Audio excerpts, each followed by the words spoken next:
Derbi javës së 23 në Superligën e Kosovës në futboll mes Trepsës 89 dhe Besës ka përfunduar me fitore bindëse të Trepsës 89-3-0. 2 javë pasi ndali Prishtinën 89 nga Mitrovica, gjunjëzoi edhe skuadrën kampione në fuqi, duke komplikuar akoma më shumë situatën në kreun e tabelës. Kur duke që Besa do të marshonte drejt titullit të tretë radhazi, rikthehet e njëjta situatë sikurse 2 javë më parë.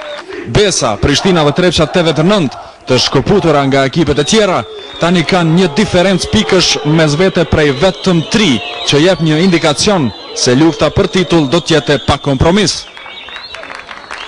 Ishim vendasit që zhvilluan lojë më të mirë në 45 minutat e para, duke dominuar dhe duke ndalur Besën në vetëm 2-3 gjysmë raste.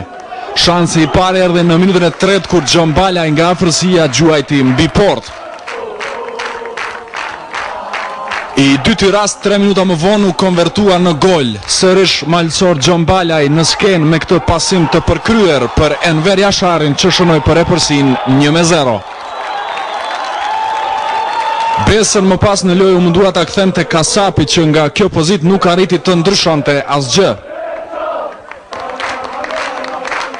Ekipi Pejan herët mbeti në lojë pa të lënduarin Fitim Krusha që ishte i detyruar të largohej pas vetëm 12 minutave lojë. Trepça 89 vazhdoi me ritëm të njëjtë duke kërkuar ngritjen e përsisë. Jashari në këtë rast gjuajti jashtë portës pas asistit nga Plepolli. Në mënyrë akrobatike më pas u mundua të shënonte kapiteni Elvis Osmani që vuri në pozitë të pavolitshme portierin Valmir Bytyqi. Një tjetër kërcënim erdhi nga mbrojtësi majt Shpëtimi Drizi, goditja e të cilit ishte e pasakt. Kur Besa po kërkonte të afrohej portës Mitrovicase, u ndëshkua 5 minuta para pushimit. Një bashkëveprim mes Osmanit e Jasharit solli golin e dytë. Realizator për herë të dytë Enver Jashari.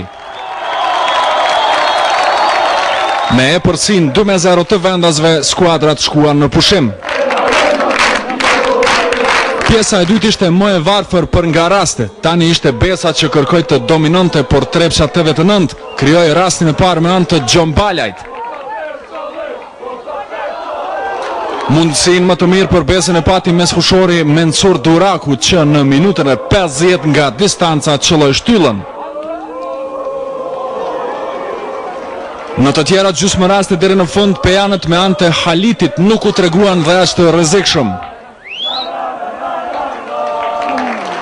Këto mundësi të pa konkretizuara Besës i kushtuan. 3 minuta para përfundimit, Shkupolli i dha goditin e fundit ekipit Pejan duke vendosur rezultatin përfundimtar në 3-0. Me gjithë këtë disfat, Besa mbetet lider në Superligë, por tani me vetëm 1 pikë më shumë se Prishtina dhe me 3 më tepër se Trepça 89.